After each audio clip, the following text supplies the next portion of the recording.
모든 생명체는 진화의 길을 달려왔습니다. 코로나 이후 급격히 달라진 환경 속에서 도시 정글의 원숭이들은 지금 혼돈의 시간을 겪고 있습니다. 하지만 이 혼돈 역시 진화를 향한 작은 변화의 시작일 뿐입니다.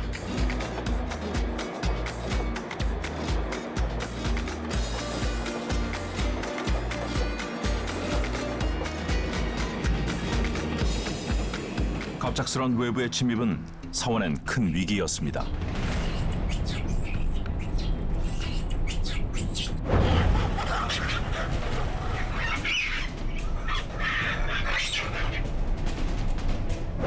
깔록은 사원에 싸움꾼 수컷들을 보내 반격에 나섰습니다.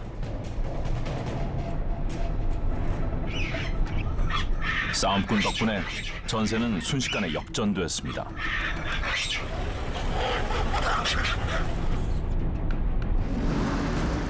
사원 밖으로 밀려나는 이 침입자는 마치 언젠가 다시 복수할 기세입니다. 한쪽 다리를 절룩거리며 물러나는 이 녀석. 알고 보니 허벅지를 송곳니에 물려 크게 다쳤군요. 녀석은 상처를 한참 살피고서야 다시 자기 영역으로 돌아갑니다. 긴장한 사원 경계병들도 침입자가 자기 무리로 돌아가는 걸 끝까지 지켜보네요.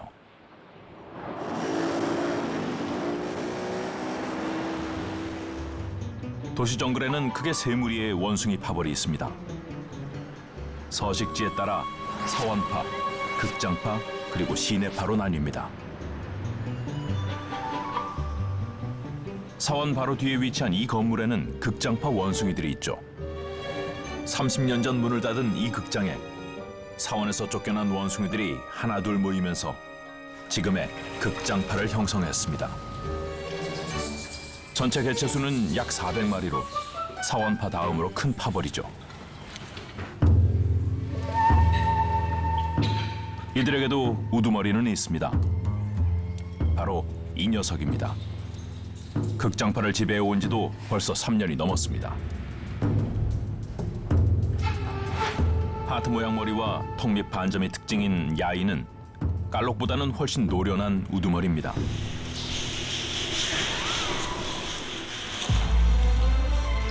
야이의 행동대장이자 오른팔 긴 꼬리입니다. 녀석의 성격은 좀 포악합니다. 조금이라도 대들거나 불만을 보이면 가만두지 않습니다.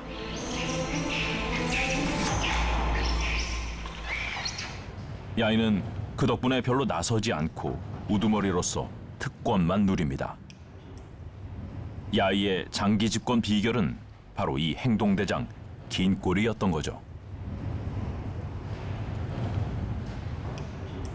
야이가 긴 꼬리를 통해서 서열과 규율을 확실하게 잡아놓은 거죠. 극장은 사원처럼 넓지는 않지만 사원에 없는 장점이 있습니다. 비를 피할 수 있는 지붕도 있고 2층에 숨어서 라이벌인 사원파를 감시할 수 있다는 거죠. 무엇보다 사람들이 주는 먹이가 오는 것을 사원파보다 먼저 볼 수 있습니다. 사원파와 극장파는 펜스 하나를 경계로 사는 영역은 나뉘지만 먹이 영역이 서로 겹칩니다. 그건 사람들이 먹이를 한 곳에만 주기 때문이죠.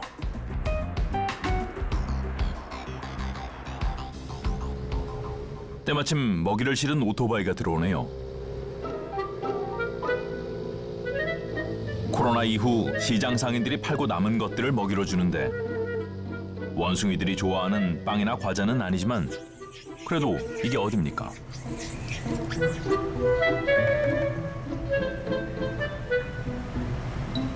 배춧잎 하나도 서로 먼저 먹겠다며 아웅다웅이네요.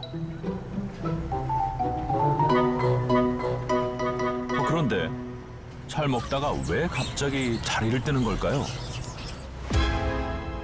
아, 대장인 야이 때문이군요.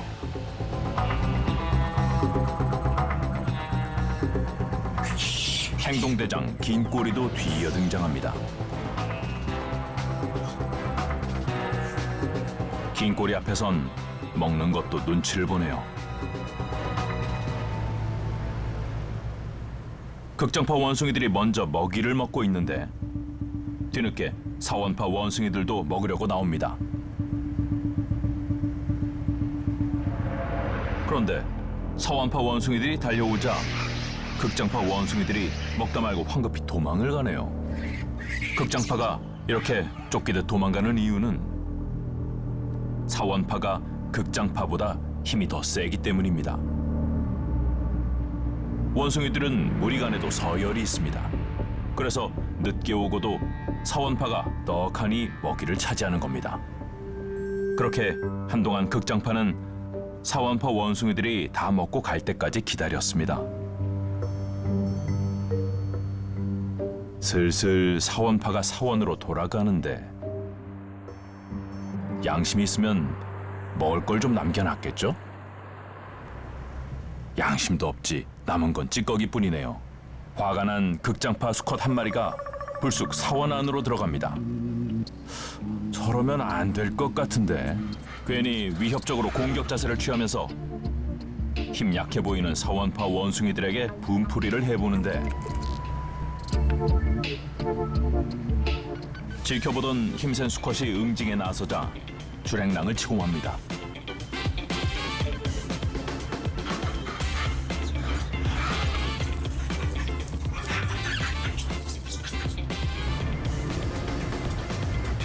극장파 우두머리 야이가 뒤늦게 나타납니다.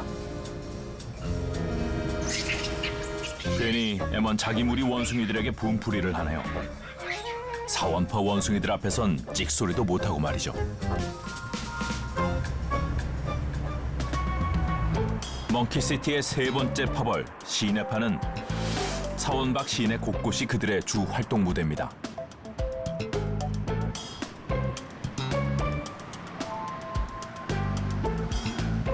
사원파나 극장파처럼 장악하고 있는 건물은 없지만 골목 곳곳에 소규모 무리들이 살고 있습니다. 누가 먹이를 갖다 주는 경우도 없죠. 어쩌다 먹이를 먹게 되면 그때가 밥됩니다. 그러니 먹이가 있다 싶으면 사람이건 오토바이건 달려들고 보는 거죠. 시내파는 도시 정글에 가장 잘 적응한 원숭이들입니다. 하지만 사원이나 극장에 비해 더 열악하고 위험한 삶을 살고 있죠. 특히 감전으로 죽는 경우가 적지 않습니다. 이 암컷도 감전으로 한쪽 팔을 못 쓰게 됐습니다. 위험하지만 평범한 일상이죠. 그래서 원숭이들이 전선을 타지 못하도록 전깃줄에 뾰족한 철가시를 설치했지만 소용이 없습니다. 원숭이들이 워낙 전선을 타는 것을 좋아하기도 하지만 전깃줄이 그들의 길이기 때문입니다.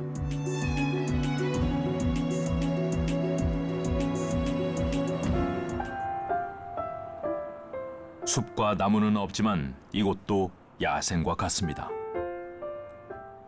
전봇대와 건물은 야생으로 치면 이들에겐 큰 나무인 셈이고 전깃줄은 야생에서 원숭이들이 타고 이동하는 나무줄기나 가지와 같습니다.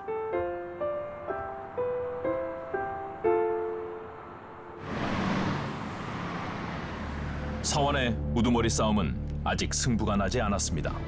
깔록은 지난번 싸움에선 이겼지만 아직 차오의 항복을 받아내지 못했습니다.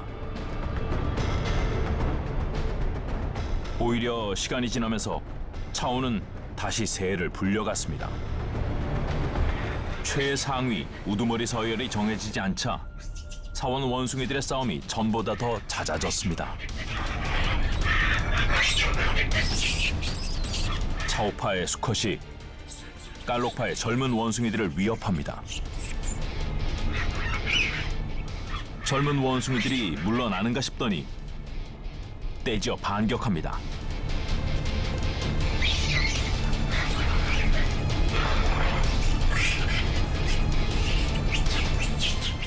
깔록을 지지하는 원숭이들이 더 몰려들고 차오파의 수컷은 수세에 몰립니다.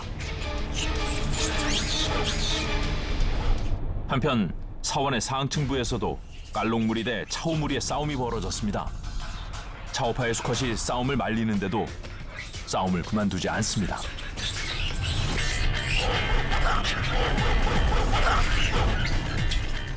싸움 소리에 차오가 뛰어가고 깔록도 자기 편을 도우려 달려갑니다. 깔록과 차오가 다시 맞붙었습니다. 결국 올 것이 온 겁니다.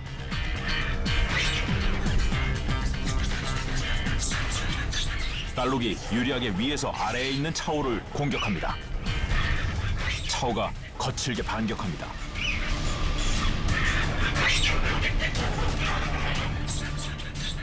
하지만 끝내 깔록 무리의 수에 밀려 도망갑니다.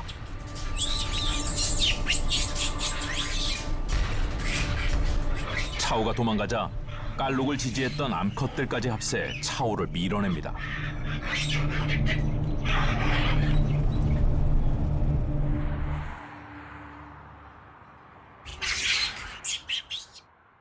차오는 이번 싸움에서 완전히 패배했습니다. 사원 밖으로 쫓겨난 차오. 얼굴에 큰 부상도 입었네요. 순식간에 차오의 신세가 바닥으로 떨어졌습니다. 차오의 곁에는 이제 아무도 없습니다. 차오는 아쉬운지 사원의 상층부에서 눈을 떼지 못합니다. 차오 무리의 수컷들도 이미 깔록 편으로 돌아섰습니다. 차오는 지금 패배감보다 더 쓴 배신감에 휩싸여 있을 겁니다. 깔록은 우여곡절 끝에 사원의 진정한 우두머리가 됐습니다. 야생 원숭이 연구를 보면 무리의 대장은 힘만 쓸 것 같지만 놀랍게도 무리의 조종자 역할을 수행합니다. 우두머리는 싸움을 잘 조정하고 먹이와 교미 우선권을 잘 분배해서 무리 구성원들이 불만을 갖지 않도록 해야 합니다. 또 외부 침입으로부터 무리를 잘 보호해야 하는데 사원파는 현재 극장파와 시내파 원숭이들로부터 이제까지는 없었던 도전을 받고 있습니다. 깔록이 집권한 후 사원은 평온해 보입니다. 하지만 깔록은 요즘 극장파를 가장 경계하고 있습니다. 먹이 영역에서 갈수록 극장파 원숭이들과 싸움이 잦아지고 있기 때문입니다. 얼마 전에는 극장파 수컷에게 사원파의 암컷이 크게 공격당하는 일도 있었습니다.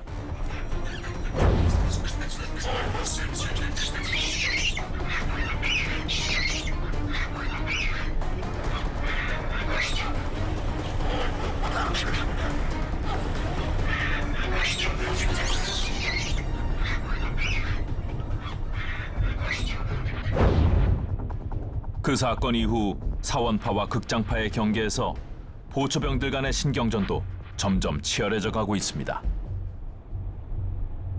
그러던 어느 날 사원파와 극장파의 경계에서 뜻밖의 사고가 터졌습니다. 한 수컷이 한참 동안 지붕 위를 쳐다보고 있습니다. 그리고 사원파 원숭이들이 하나 둘씩 조용히 모이기 시작합니다.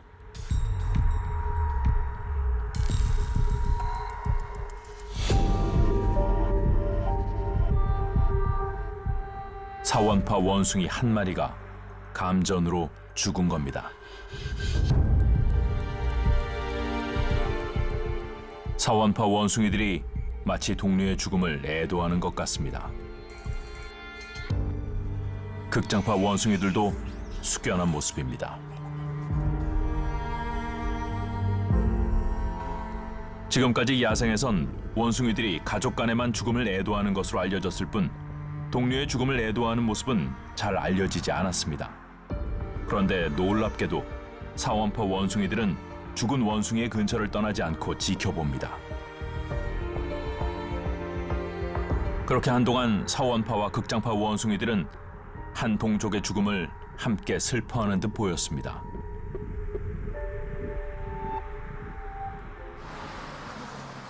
그 무거운 숙연함을 일시에 깬 건 먹이를 주러 온 자동차 소리였습니다. 오늘의 먹이는 배추가 아니라 원숭이들이 좋아하는 과자가 왔습니다.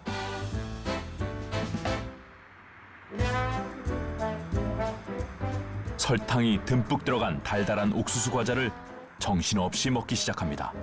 다행히 아직까진 서로 선을 지키며 안 싸우고 잘 먹네요. 그런데 얼마 못 가서 결국 싸움이 시작됩니다. 먹이 욕심에 선을 넘은 극장파 암컷을 사원파 암컷 2마리가 쫓아냅니다.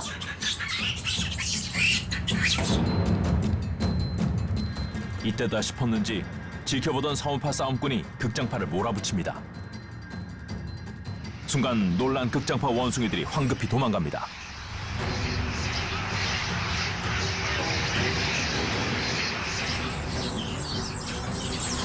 그런데 그때 극장파 싸움꾼 긴 꼬리가 나섭니다. 긴 꼬리가 사원파 무리에 들어가더니 무리를 순식간에 휘저어버립니다. 역시 극장파의 싸움꾼답습니다. 긴 꼬리 덕분에 극장파 원숭이들이 다시 먹이를 먹으러 내려옵니다. 그런데 사원파 싸움꾼이 꼬리를 잔뜩 세우고 극장파 긴 꼬리에게 다가갑니다.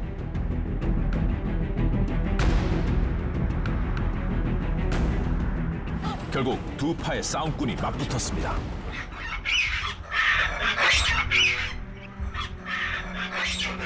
기세 좋게 덤볐지만 긴 꼬리의 적수가 되지 못합니다. 사원파의 싸움꾼이 밀리자 이 틈에 극장파 원숭이들이 몰려듭니다. 그리고 극장파 우두머리 야이가 등장합니다. 긴 꼬리가 다 차려놓은 밥상에 숟가락만 얹는군요.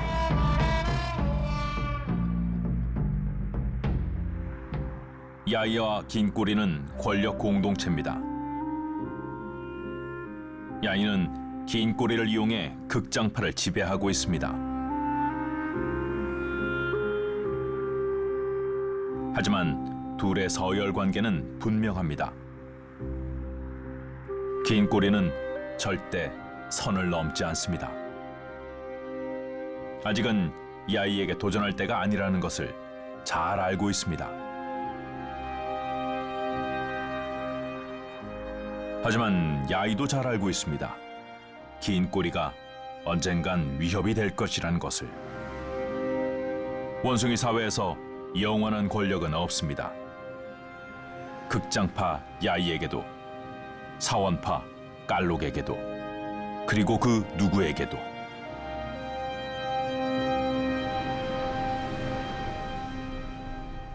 그 사이 사원에서는 아주 특별한 일이 있었습니다. 깔록과 우두머리 싸움에서 지고 쫓겨났던 차오가 돌아온 겁니다. 얼굴에 난 상처는 더 심해진 것 같습니다. 깔록은 돌아온 차오를 다시 무리로 받아줬습니다. 흔히 서열 싸움에서 패배하면 완전히 쫓겨나는 줄 알지만 실제 원숭이들은 오히려 화해하는 게 더 일반적입니다. 싸움에서 진 원숭이가 항복하면 우두머리가 용서하고 받아준다는 겁니다. 그런데 차오는 추락한 자신의 서열을 끝내 받아들이지 못했습니다. 혼자서 또 깔록에게 도전장을 내밀었습니다. 하지만 차오는 깔록 근처에도 가지 못하고 깔록무리 수컷들에게 포위당하고 맙니다. 깔록도 더 이상 차오를 용서할 수 없을 것 같습니다. 사원파 깔록에겐 지금 더 큰 문제가 사원 밖에서 일어나고 있습니다. 극장파와의 먹이 영역 다툼에서 점점 밀리고 있습니다. 이제는 사원의 경계까지 극장파 원숭이들이 넘나들고 있습니다. 사원파가 주도권을 뺏긴 건 극장파 싸움꾼 긴 꼬리 때문입니다. 그렇다고 사원파가 먹이 영역을 포기할 수는 없습니다. 코로나 이후 관광객들이 줄어들면서 먹이를 끼니마다 먹을 수 있는 곳은 이곳이 유일하기 때문입니다.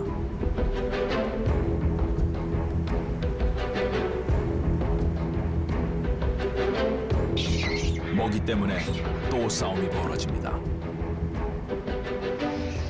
먹을 때도 서열이 분명한 무리동물의 습성상 다른 무리와 섞이면 싸움이 날 수밖에 없습니다.